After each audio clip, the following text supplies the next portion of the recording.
کہ بیماریاں اور دکھ اور تکلیفیں اور مشکلات اور مسائل اور زندگی میں ناکامیاں جب انسان کو گھیر لیں، بس یا قہار.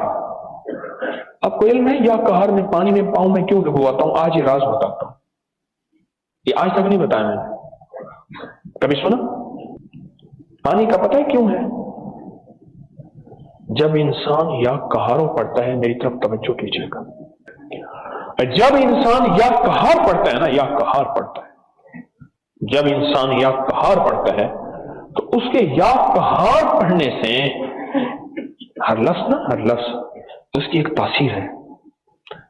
ایک نابینا شخص تھے، نابینا شخص قرآن پاک نہیں پڑھ سکتے تھے. ان کے سامنے عربی کی کوئی بات کریں تو کہتے تھے یہ کسی کا کلام ہے، اور عربی کی دوسری بات کریں کہتے تھے یہ حدیث ہے، اور عربی کی تیسری بات کریں کہتے تھے یہ قرآن ہے. قرآن بھی عربی میں ہے، میرے حبیب کا فرمان بھی عربی میں. پوچھا کیوں؟ اب جواب سنیں اور حیرت انگیز. فرمایا ہر کلام سے خوشبو آتی ہے اور اس کی خاص بو آتی ہے، خاص خوشبو آتی ہے. بالکل ایسے ہی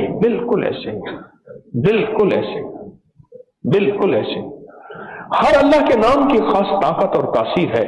کوئی جلال میں ہے، کوئی جمال میں ہے، کوئی کمال میں ہے، کوئی وصال میں ہے. ہر نام کی طاقت اور تاثیر ہے. یہ جو یا قہار ہے نا، جب بندہ یہ پڑھتا ہے یا قہار، اس کے پڑھنے سے ایک طاقتور بجلیاں پیدا ہوتی ہیں، طاقتور ترین بجلیاں پیدا ہوتی ہیں، اور وہ بجلیوں کا رخ پڑھنے والے کا انتظار کرتا ہے کہ بھیجے ہمیں کہاں بھیجنا ہے. کسی جادو کو جلانا ہے، کسی جن کو جلانا ہے، کسی شیطان کو جلانا ہے، کسی کالی دیوی کے جادو کو، کسی نظر بد کے تیر کو، کبھی اٹھنے والے حسد کے حاسد کو، شر پسند کے شر کو، کینہ پرور کے کینے کو جلانا ہے. کیا چیز جلانی ہے؟ جو پڑھ رہا ہوتا ہے وہ بجلیاں اس کے امر کا انتظار کرتی ہیں، اس کے حکم کا انتظار کرتی ہیں، اس کے اشاروں کا انتظار کرتی ہیں. جو پڑھ رہا ہوتا ہے اس کے امر کا انتظار کرتی ہیں.